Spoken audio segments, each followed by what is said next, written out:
नमस्कार दोस्तों, एक बार फिर से स्वागत है आपका हमारे यूट्यूब चैनल VMKT न्यूज़ में। मैं सुशी एक आपको लेके आई हूँ विवेक जायसवाल जी के पास, जो भाजपा नेता महापौर के दावेदार हैं। आइए उससे बातचीत करते हैं। तो सबसे पहले बहुत बहुत धन्यवाद, आप हमारे शो से जुड़े। तो धन्यवाद आपका। तो विवेक जी, ये बताइए कि आप किस प्रकार की तैयारी चल रही है महापौर को लेके? सबसे पहले आपका और आपके चैनल के सभी लोगों का जो आपके सहयोगी के रूप में काम करते हैं, उनको बहुत सारा धन्यवाद, आभार कि आपने हमारा साक्षात्कार लेने के लिए हमारे पास आए हैं।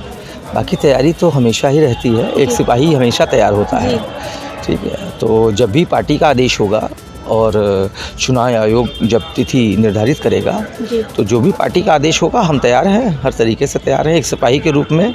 हाँ, और ये चुनाव एक जंग का रूप होता है, तो हम एक सिपाही के रूप में बिल्कुल तैयार हैं। जो भी आदेश मिलेगा तुरंत पूरी ऊर्जा के साथ, पूरे प्रयागराज के जनताओं के प्यार, स्नेह, आशीर्वाद के साथ इस मैदान में आएंगे और जो जनता के निर्णय को उसे स्वीकार करेंगे। अच्छा विवेक जी, अगर आप महापौर बन जाते हैं तो आपका क्या सबसे पहले क्या काम होगा, क्या करेंगे आप हमारे प्रयागराज के लिए?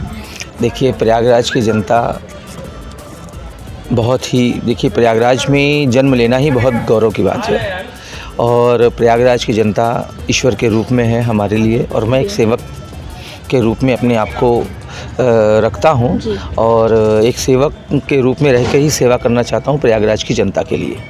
अभी तक जो भी महापौर रहे हैं हमारे प्रयागराज के, उन्होंने अपनी विवेकानुसार, अपनी क्षमताओं अनुसार काम किया है और अभी भी बहुत काम करने की आवश्यकता है प्रयागराज की जनता के लिए।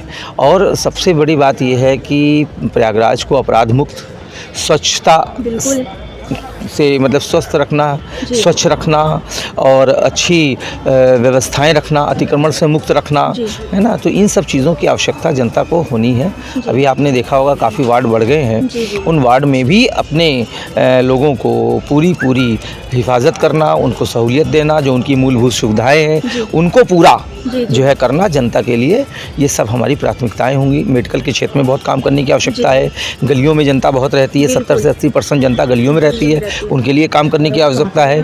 कहीं भी जाइए अतिक्रमण की व्यवस्था जो है दिख जाती है, ये समस्याओं को दूर करना बहुत आवश्यक है। आवारा पशु घूमते हैं जिसके कारण प्रतिदिन सैकड़ों लोग जो है वो चोटिल हो जाते हैं, है ना। कुछ लोगों की जान भी कभी कभी चली जाती है। तो इन सब चीज़ों से अभी भी बहुत सुधार करना है, बहुत काम करना है और जनता को जितना ज़्यादा लाभ दे सकते हैं वो करना है। और हमारे पास ईश्वर की कृपा से जो शक्ति दे रखी है ईश्वर ने हमें, और जो जनता के द्वारा शक्ति दी जाएगी, उन शक्तियों को इकट्ठा करके जनता के प्यार से हम जनता की सेवा करेंगे। बस यही मेरा सोचना है और काम करने की इच्छा है हमारी। अच्छा, तो विवेक जी ये बताइए, अभी हाल में ही उमेश पाल वाला जो हत्याकांड हुआ, उस पर आप क्या कहना चाहेंगे? देखिए, कोई भी गलत काम गलत ही होता है, चाहे वो किसी के द्वारा किया गया हो या किसी के लिए किया गया हो। और ये जो घटना हुई है बहुत ही निंदनीय है, बहुत ही गलत है और प्रयागराज के लिए एक ये बहुत ही काला दिन रहा। उस दिन की इस तरह की घटना हमारे प्रयागराज को की गरिमा को कम करती है, ठीक है। और ऐसा आगे दोबारा ना हो, इसके लिए भी प्रयास जारी है। हमारे प्रदेश के मुख्यमंत्री आदित्यनाथ जी, योगी जी ने विशेष रूप से कहा है कि हम प्रयागराज को और ख़ासकर पूरे उत्तर प्रदेश को अपराध मुक्त बनाएंगे। और जो गंदे लोग हैं, जो माफिया लोग हैं, जो समाज के लिए राक्षस के रूप में हैं, ऐसे राक्षसों का विनाश निश्चित है। उन्हें ज़मीन में मिला देंगे, जिस तरह भगवान श्री राम ने रावण के अत्याचारियों के लिए कहा था, इसी तरह हमारे योगी जी ने इन अत्याचारियों, इन दुराचारियों के लिए कहा है कि उनको समाप्त करके उनको मिट्टी में मिलाने का काम करेंगे। ये हमारे योगी जी ने कहा और ये उनकी जो बातें हैं, ये हमारे प्रयागराज की जनता के लिए बहुत ऊर्जा है। ये उनकी बातों का विश्वास है जनता के, जो जनता का विश्वास जमा है और जमा ही रहेगा। और आप कुछ दिनों में देखिएगा सारे अपराधी पकड़े जाएंगे और जो उनके साथ कानूनी कार्रवाई की जानी चाहिए वो की जाएगी। अच्छा विवेक जी, ये बताइए कि ये जो हत्याकांड हुआ है वो नगर निगम के अंदर ही हुआ है, तो आपको ये नहीं लगता कि हाँ पुलिस प्रशासन और कानून की ये लापरवाही है?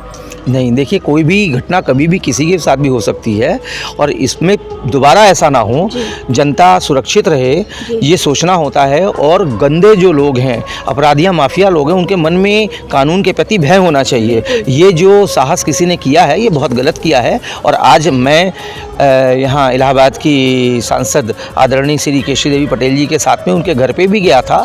उनकी पत्नी से मिला, उनके माँ से मिला, पूरे परिवार से मिला और उनको भरपूर जो भी समर्थन सहयोग और जो भी सहायता शासन से प्रशासन से दी जानी चाहिए उसके लिए सांसद जी ने और हम सब लोग ने उनको आश्वस्त किया है कि उनको आगे पूरी सुरक्षा दी जाएगी और जो भी उनके लिए बेहतर हो सकेगा वो किया जाएगा और न्याय उनको मिलेगा। और ये न्याय केवल उनका नहीं न्याय होगा, पूरे समाज के लिए न्याय होगा, पूरे प्रयागराज के लिए न्याय होगा कि आगे से कोई भी व्यक्ति गलत काम करने के लिए सोचे ना, ऐसा किया जाएगा। तो विवेक जी, आपका ये कहना है कि हाँ आगे कोई ना सोचे, लेकिन अभी तक कोई नहीं सोच रहा था, अभी तक लोगों के अंदर डर नहीं था प्रशासन को लेके, तभी ये हत्याकांड हुआ है। देखिए, डर था बहुत।